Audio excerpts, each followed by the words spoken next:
Everyone, welcome back to Agriculture Adda 24/7 platform. तो हमारे साथ है समन आफरीन, जिन्होंने ब्लॉक एग्रीकल्चर ऑफिसर का एग्जाम क्रैक किया है और अभी वो ब्लॉक एग्रीकल्चर ऑफिसर हैं। और सबसे अच्छी बात ये है कि इन्होंने जॉब में रहते हुए इसकी प्रिपरेशन की। बहुत सारे बच्चे सोचते हैं कि हम अपनी पढ़ाई के साथ, हमारे सेमेस्टर एग्जाम्स भी चलते हैं, हम अभी तक थर्ड ईयर में हैं, हम आराम से फोर्थ ईयर के बाद कोई भी एग्जाम की प्रिपरेशन स्टार्ट करेंगे।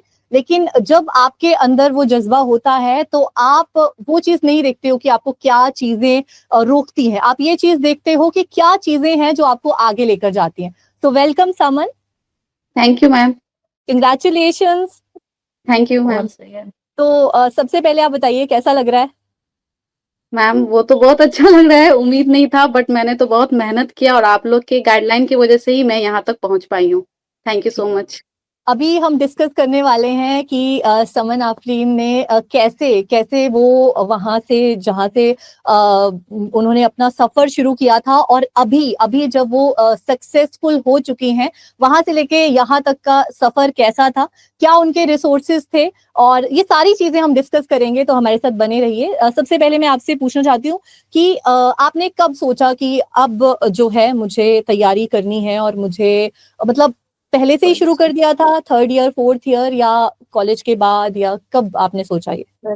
सीरियसली मैम, जब मैं बीएससी एग्रीकल्चर में इनरोल हुई तभी से मैंने सोचा कि क्योंकि ये एग्रीकल्चर में आने से पहले जैसे कि मेरे जो ग्रैंडफादर हैं तो वो एज ए एसडीओ हैं इरिगेशन डिपार्टमेंट में, जो अब रिटायर्ड हो चुके हैं। तो उन्होंने ही मुझे गाइडलाइन दिया कि तुम्हें एग्रीकल्चर लेना चाहिए, क्योंकि एग्रीकल्चर से जितने भी होते हैं वो ऑफिसर ही रिटायर करते हैं।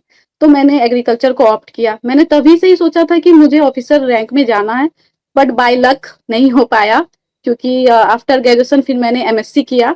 एमएससी किया एंटोमोलॉजी सब्जेक्ट से ही किया, आप ही के सब्जेक्ट से मैंने एमएससी किया बीएयू सबौर से 2019 में। उसके बाद आत्मा में पोस्ट आई हुई थी एटीएम का, जिसमें मैंने अप्लाई किया।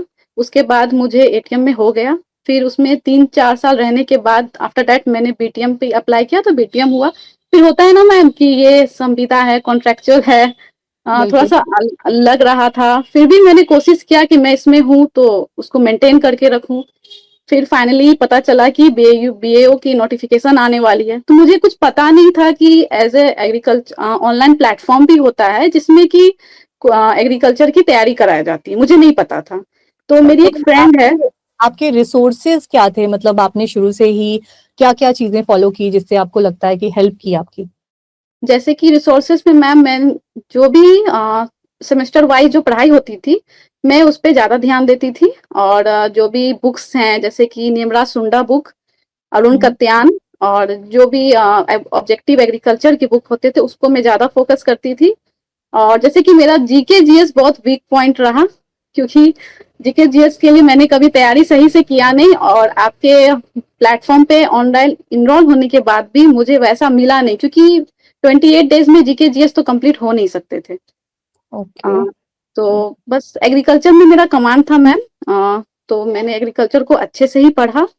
और हिंदी तो हिंदी मैम के थ्रू तो हो गया कंप्लीट, बस जीके जीएस में मैं थोड़ी पीछे रह गई, जिसके कारण मेरी रैंक भी पीछे है। ओके। सो एग्रीकल्चर के लिए अगर मैं बात करूं तो आपने एग्रीकल्चर को कैसे कंप्लीट किया यहाँ पे आने के बाद? जैसे कि आप कह रहे हैं आपने पेड बैच में एनरोल किया, तो हाँ, कैसे हेल्प किया वो आपकी? जैसे कि मुझे पता नहीं था कि पेड बैच भी होते हैं, क्योंकि मैं तो सोचती थी कि या तो कोचिंग ही होता है, ऑनलाइन के बारे में मुझे जानकारी नहीं था। तो मैं इसमें कहना चाहूंगी, एक मेरी फ्रेंड है मैम, मैं उसका नाम लेना चाहती हूँ। जूही कुमारी सिंह है, वो आपके प्लेटफॉर्म पे बहुत दिन से इनरोल थी, एज ए वो नेट का तैयारी करती थी। तो उसने मुझे कहा कि तुम इसमें इनरोल कर जाओ, वो सही रहेगा। तो मैंने इनरोल किया। आप लोग ने भी हार्ड कोर्स किया, 8 आवर्स का कोर्स था। मैं जॉब में थी तो मुझे ब्लॉक अलॉटेड नहीं था, मैं जिला में थी, तो जिला में 10 to 5 कंपल्सरी था रहना। फिर आप लोग के क्लासेस स्टार्ट होते थे 1 से लेके 6 बजे तक। तो मुझे बहुत दिक्कत होती थी ऑनलाइन क्लासेस ज्वाइन करने में। फिर भी मैं ऑनलाइन लाइव क्लासेस ही देखती थी, रिकॉर्डेड मैंने कभी नहीं देखा। रिकॉर्डेड क्लास मैं नहीं देखती थी, जो भी लाइव क्लासेस थी मैं ब्लूटूथ लगा के सारे क्लास को कंप्लीट करती थी। उसके बाद मैं नोट्स बनाती थी। आफ्टर जितनी भी लाइव क्लासेस खत्म हो जाते थे फिर मैं नोट्स बनाती थी। फिर रात में मैं सारे एक एक करके सारे को प्रिपेयर करती थी। इवन उस समय शायद फैब की टाइम थी, ठंड भी थी, तो मतलब सोती नहीं थी, बस पढ़ते ही रहती थी। जैसा भी सबका बनाए रखी थी कि इस टाइम ये पीवीजी करना है या ज्यादा फोकस एग्रोनॉमी सॉइल साइंस पे करना है, क्योंकि एंटो और पीवीजी तो आपसे पढ़ाई करके वो मतलब वीक नहीं था, स्ट्रांग हो गया था। थोड़ा मुझे दिक्कत एग्रोनॉमी में था, क्योंकि एग्रोनॉमी पे ज्यादा फोकस नहीं कर पाई थी, तो एग्रोनॉमी सॉइल साइंस को ज्यादा ये किया, हिंदी पे ज्यादा फोकस किया, क्योंकि मेन तो था कि क्वालिफाई करना था, 30 मार्क्स लाना था। हिंदी जो भी पढ़ी थी वो 10th के टाइम ही पढ़ी थी, उसके बाद तो हिंदी टच किया नहीं था। तो हिंदी पे ज्यादा फोकस किया, हिंदी को भी 1 आवर दिया, और उसके बाद ज्यादा टाइम एग्रीकल्चर को, और फिर 1 आवर जीके जीएस को भी देने लगी। तो जैसा कि जीके जीएस में तो कुछ मिला नहीं, तो लूसेंट एक बुक है जिसको मैंने प्रिपेयर किया, उसका ऑब्जेक्टिव सॉल्व किया, देन फाइनली यहाँ तक पहुंची। ओके, सो समन आफरीन की बातों से मुझे एक चीज तो क्लियर हुई है कि किसी भी क्लास को आप देख रहे हो, उसके जब आप नोट्स बनाते हो, जैसे इन्होंने बोला कि दिन में ये क्लासेस लेती थी लाइव, लेकिन रात को ये नोट्स जरूर प्रिपेयर करती थी उस चीज का। तो हमेशा ध्यान में रखना, हम आपको नोट्स और रिसोर्सेज प्रोवाइड कर सकते हैं, लेकिन उसको पढ़ना, उसको रिवाइज करना, अच्छे से उसके सेल्फ मेड नोट्स बनाना, ये आपके ऊपर है। और आप सामने रिजल्ट भी देख पा रहे हो, तो मेक श्योर कि ये सब चीजें आप करिए। और बताइए कैसा लगा आपको, मतलब जब आपका सिलेक्शन हुआ, आपका पहला रिएक्शन क्या था, किसको कॉल किया आपने, वो सब बताइए। सबसे पहले तो मैंने पापा को कॉल किया, क्योंकि उनको मेरे से बहुत ज्यादा ही उम्मीद था, क्योंकि वो श्योर थे, क्योंकि मैम रिटर्न में थोड़ा कम नंबर है, 310 ही है। तो उन्हें श्योर था कि मैं निकाल लूंगी, और इंटरव्यू मेरा काफी अच्छा ही गया। तो सबसे पहले मैंने उन्हें कॉल किया, फिर मम्मी को कॉल किया, फिर मैंने अपने हस्बैंड को कॉल किया। ओके, ठीक है। तो अभी आगे का क्या है, मतलब कहाँ, कब कब से है आपकी ज्वाइनिंग एंड ऑल सब कुछ? मैम शायद आज कुछ लेटर आए हैं, जिसमें कि 6 को ज्ञान भवन पटना में ज्वाइनिंग की बात हो रही, ज्वाइनिंग नहीं मतलब नियुक्ति पत्र वितरण होंगे, उसके बाद पता नहीं क्या होगा। ठीक है।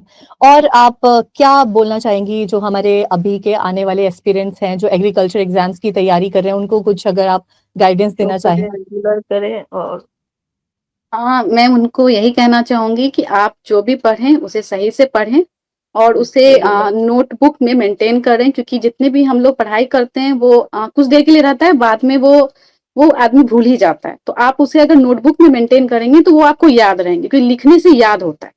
और एक कहा गया ना, practice makes a man perfect. तो लिख लिख के पढ़ने से ही वो आपके लिए बहुत हेल्पफुल रहेंगे, क्योंकि मैंने जितनी भी रिकॉर्ड लाइव क्लास देखा, मैं उसे जल्दी जल्दी लिख नहीं पाती थी, फिर बाद में मैं उसे रिकॉर्ड देख के, फिर लिख लिख के उसे पढ़ के देन कंप्लीट करती थी। काफी टाइम, अगर टाइम तो मैम बहुत कम था, विद इन मुझे लगता है कि 28 डेज ही थे, क्योंकि फर्स्ट और सेकेंड को तो एग्जाम हो ही गया। अगर और टाइम रहता तो बेटर कर पाती। ओके, सो और आप अपने जो मेंटोर्स हैं, फैकल्टीज हैं हमारी, उनको कोई मैसेज देना चाहेंगी? एक जी मिनट, मैम, ये लाइट ही चली जा रही है। हाँ जी, बोलो। सबसे पहला थैंक यू तो आपको है, क्योंकि आपने मेरा पीवीजी बहुत स्ट्रांग कर दिया, क्योंकि मुझे बीएससी में पीवीजी समझ में ही नहीं आता था, जैसे कि प्योर लाइन सिलेक्शन, मास सिलेक्शन, बल्क सिलेक्शन, ये सब मुझे समझ में नहीं आता था। फिर भी एग्जाम पास करने के लिए वो मैं पढ़ती थी, बस पास ही हो पाती थी, लेकिन मार्क्स आते थे, अच्छे मार्क्स आते थे, ऐसा नहीं है। लेकिन फिर एंटो में तो मुझे कमांड एमएससी एजी से हो गया था, बट आपसे मुझे एक चीज पता चला कि इंसेक्ट हेड मुझे समझ में नहीं आया, वो आपने बहुत अच्छे से समझा दिया था। And thank you to Krishna sir, जिन्होंने एग्रोनॉमी सॉइल साइंस को बहुत अच्छे से बनाया। And thank you to Akash sir, जो ट्रिक के माध्यम से जो वो याद करवाते थे वैरायटीज, सारे जो भी वैरायटी हैं या जो भी, बहुत अच्छा रहा। Thanks to all. Okay, so thank you so much summon.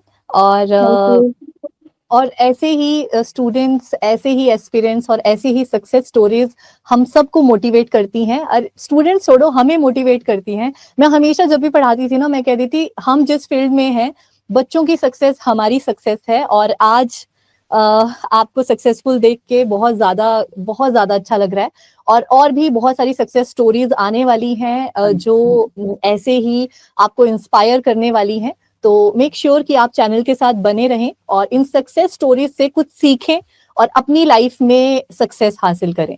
So thank you so much Suman. Thank you ma'am. Okay, bye bye, all the best for your future. Thank you.